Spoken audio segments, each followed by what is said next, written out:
American government, political movements. The Tea Party Revolt was famously a series of protests in colonial America against uneven British taxes on imported Indian tea.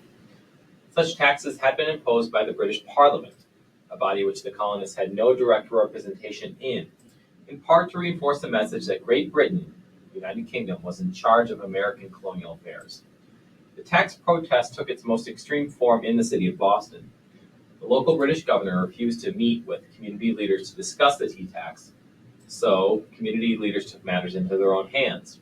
Under the cover of darkness, some of the protesters dressed up as Mohawk Indians. They boarded 3 ships at Boston Harbor and tossed incoming crates of tea overboard into the water. They would rather spoil the tea than allow any person in the colonies to suffer unfair taxation at the behest of their British overlords.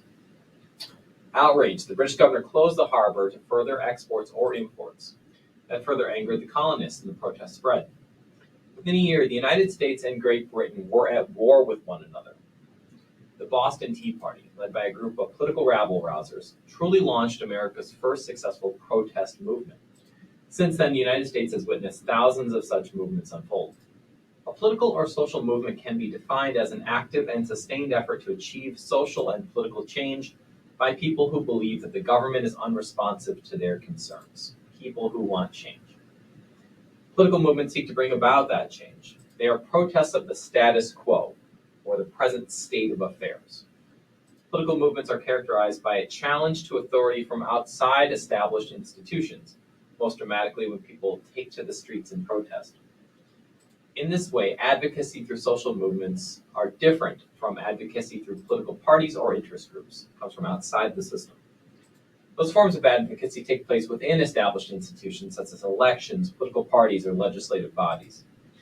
A sense of deprivation, being deprived of something, or exclusion from the system of governance, is what typically drives people to participate in a political movement. That deprivation does not have to be absolute.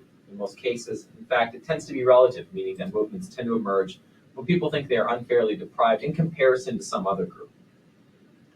In terms of either supporting a social or political movement or rejecting a social or political movement, the importance of America's mediating institutions, those would be churches, schools, fraternal organizations, clubs, professional associations, they cannot be underestimated.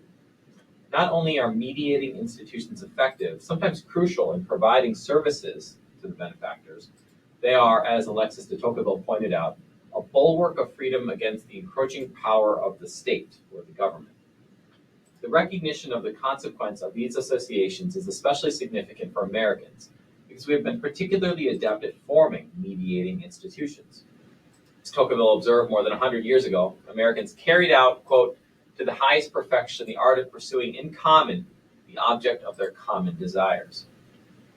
Current debates over transgender athletes or critical race theory in the classroom, etc., attest to the importance of these mediating institutions in either supporting, adopting, or rejecting new social and political movements and ideas among the people. Let's consider the history of voting rights movements in the United States for some context. When property-holding white males alone had the right to vote, it was not the case that everyone else engaged in protest or took to the streets.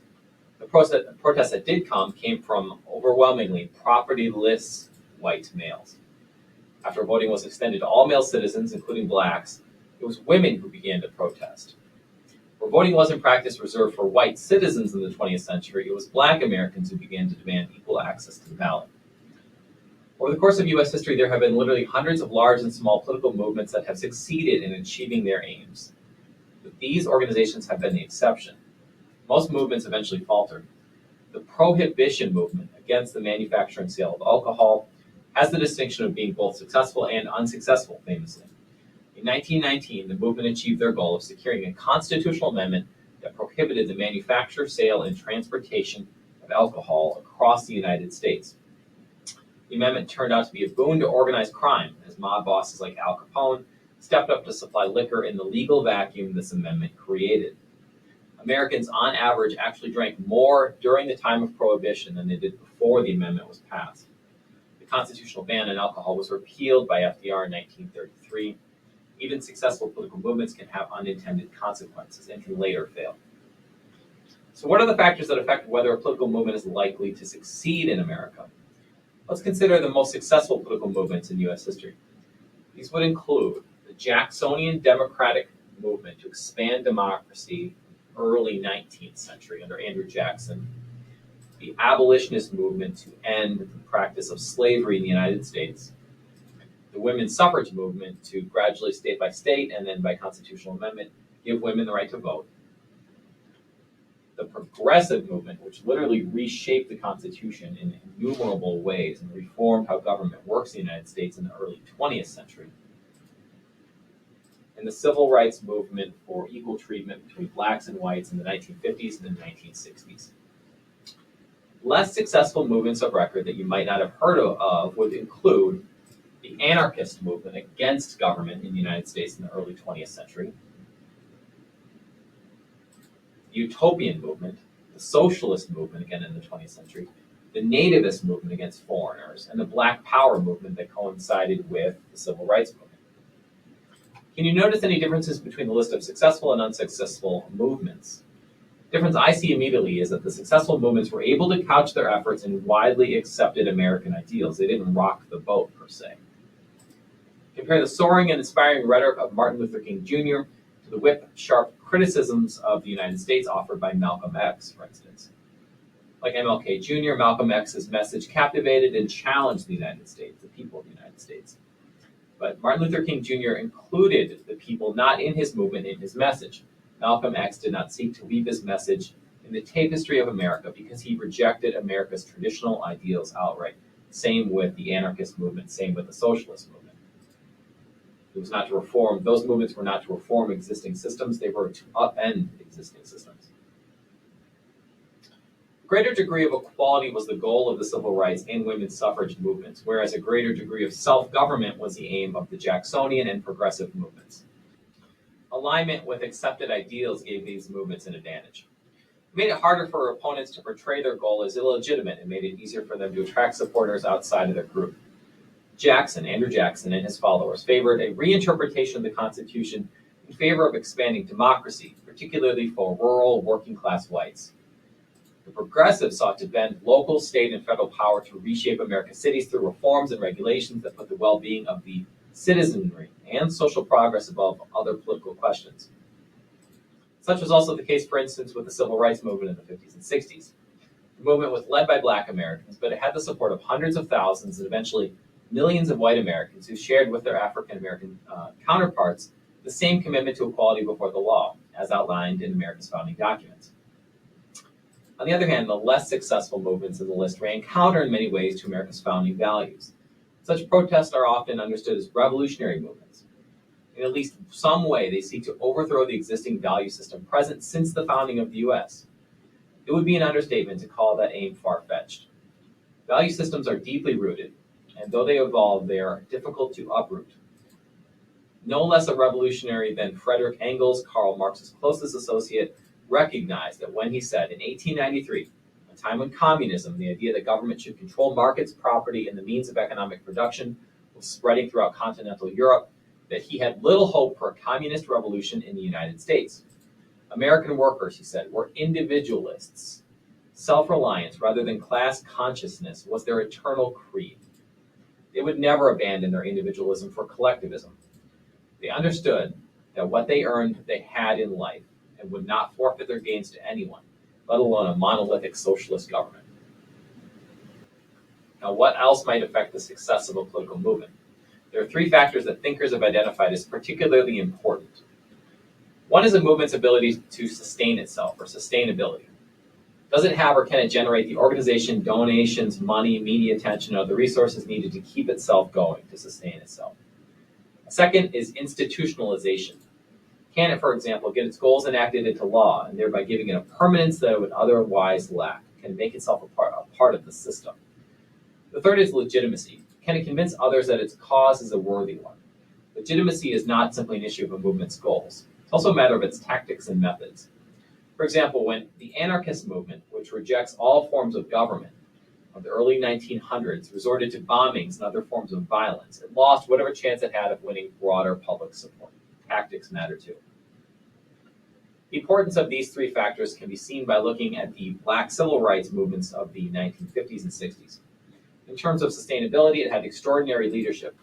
Individuals like Martin Luther King Jr., Whitney Young of the National Urban League, and Roy Wilkins of the NAACP not only had strong leadership skills individually, but they stayed with the movement for years, letting it strength and stability.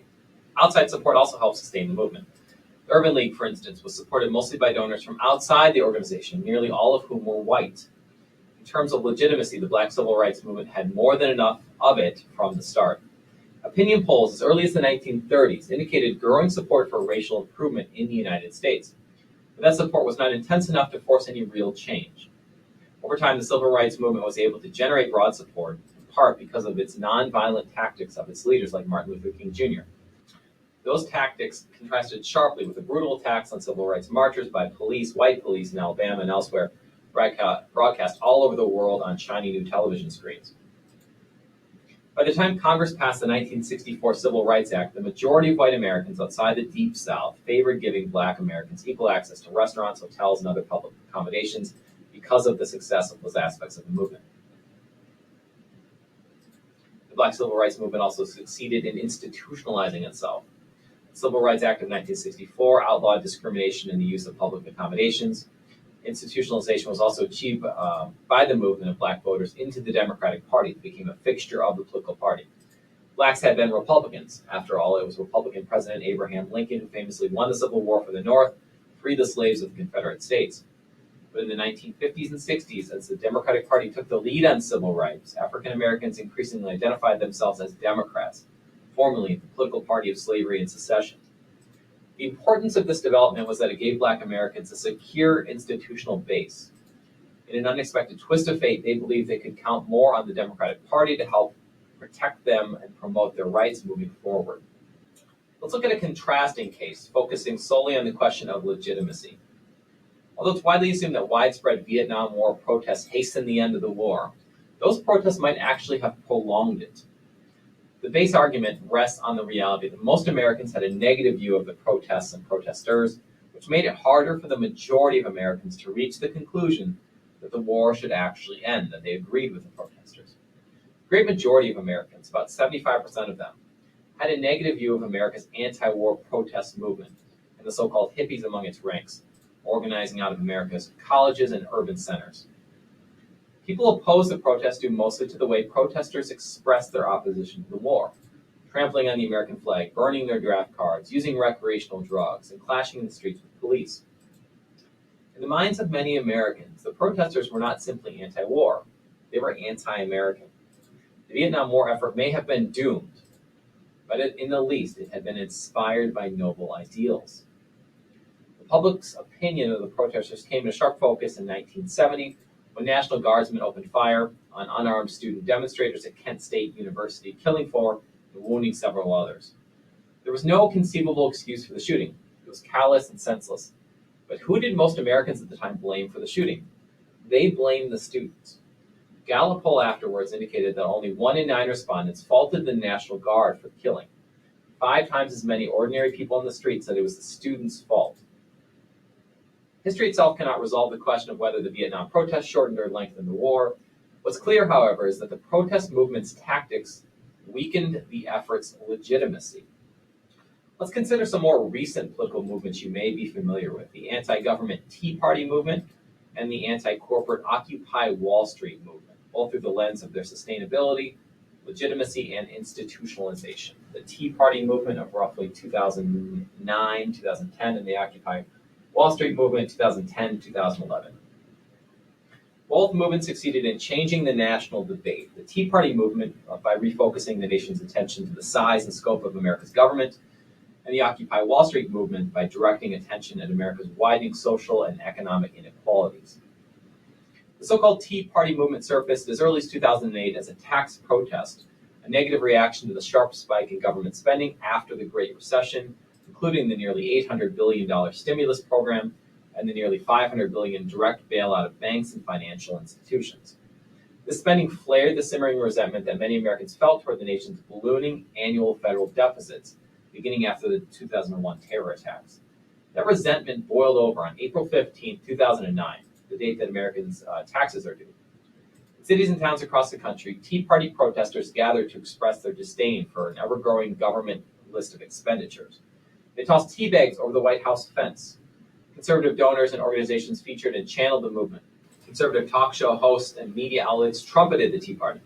Fox News gave it nonstop coverage. I remember seeing early signs of the growing discontent with my own eyes outside the 2008 Republican National Convention in St. Paul, Minnesota. Capitalizing on its Republican support, the Tea Party endorsed and helped fund nearly 150 Republican congressional candidates in the 2010 midterm congressional elections. When more than a third of them won, the Tea Party had quickly carved out an institutional base within the Republican Party. The Tea Party's weak spot was its legitimacy. Its followers came to be widely seen as ideologically fringe and inflexible, and the movement failed to emerge as a viable third party. The perception was reinforced among much of the public in 2011 when Tea Party Republicans in Congress refused to bend on the debt ceiling limit extension, which brought about a government shutdown famously lasting many weeks. Though some of its members have emerged today as Republican ideological leaders, less than a third of Americans said they had a favorable opinion of the movement after the shutdown. Occupy Wall Street, the other recent movement of note, ran into its own legitimacy problem, also stemming from its tactics. Occupy Wall Street began in 2011 after witnessing the success of the Tea Party movement when a group of protesters pitched their tents in New York City's Zuccotti Park, located near Wall Street. Within a few weeks, Occupy encampments had sprung up in virtually every large American city. Occupy's anger was also directed at taxes, but unlike the Tea Party's complaint about taxes on the middle class, Occupy was angry that the wealthiest taxpayers, those it called the 1%, were finding ways to shield themselves from high taxes at a time when the income gap between the rich and poor was steadily widening. Occupy had its strongest backing among young people, particularly Democrats already disenchanted with Barack Obama. However, Occupy rejected suggestions that it aligned with the Democratic Party. Occupy also refused to take contributions from large donors, saying that to do so would violate its self-professed principles. For more than a month, the Occupy movement was front-page news across the country. But as the media's interest began to wane, so did the small donations that were sustaining the movement. Within 2 months, the donations were falling fast and the movement was slowing. Occupy had another problem as well. It didn't have a strategy for moving from encampments to an alternative form of protest. Some of the protesters stayed put when local government ordered them to decamp out of the park. In some cities, they clashed with police. Though many, maybe even most Americans today sympathize with the grassroots ideals of the Occupy Wall Street movement, the encampments were a public relations disaster. Occupy Wall Street and the Tea Party movement are not the only recent important political movements that we've seen. Another is Black Lives Matter, which you've definitely heard about, which grew in response to the killing of several black men and women across the country, notably Trayvon Martin, Eric Brown, Eric Garner, and Breonna Taylor. Through public demonstrations, marches, and social media, the movement sought to highlight disparities in how white and black citizens are treated by police and by the criminal justice system. The death of George Floyd, an unarmed and handcuffed black man in Minneapolis in 2020, heightened the call for substantive changes in how police treat black Americans accused of crimes. Another recent example is the #MeToo movement, which arose in 2017 to bring attention to widespread sexual assault and harassment suffered by women all over the world. The movement resulted in new accusations, resignations, and criminal charges of a growing number of powerful men, American men, including Harvey Weinstein in the movie industry, Brett Kavanaugh, candidate for the Supreme Court, Bill Cosby, beloved TV show host, Bill Clinton, former U.S. President Jeffrey Epstein, well-connected pedophile, Prince Andrew of the United Kingdom, among many others. The Me Too movement sought to raise awareness of the extent of sexual misconduct, reveal its devastating effect on victims, and encourage firms and organizations to adopt policies aimed at ending the crisis. It's too early to say with certainty whether Black Lives Matter, #MeToo, or any other contemporary political movements will bring about major and lasting policy changes. The history of the civil rights movement suggests that any judgment on the success of these movements could come many years from now. It took several decades before the Black civil rights movement led lawmakers to enact the landmark legislation that is now its permanent legacy. Think about the time between Rosa Parks' bus boycott to the Civil Rights Act of 1964. It's 11 years. We live in a tumultuous time brimming with political movements. Those that have an impact will be those whose goals align with America's dominant political values and ideals dating back literally to our revolution. Such movements would be wise to maintain orderly protests, leave the torches and spray paint at home, and avoid the chaos, property destruction, and senseless violence that has, so far, marked most of the political protests of the early 2020s.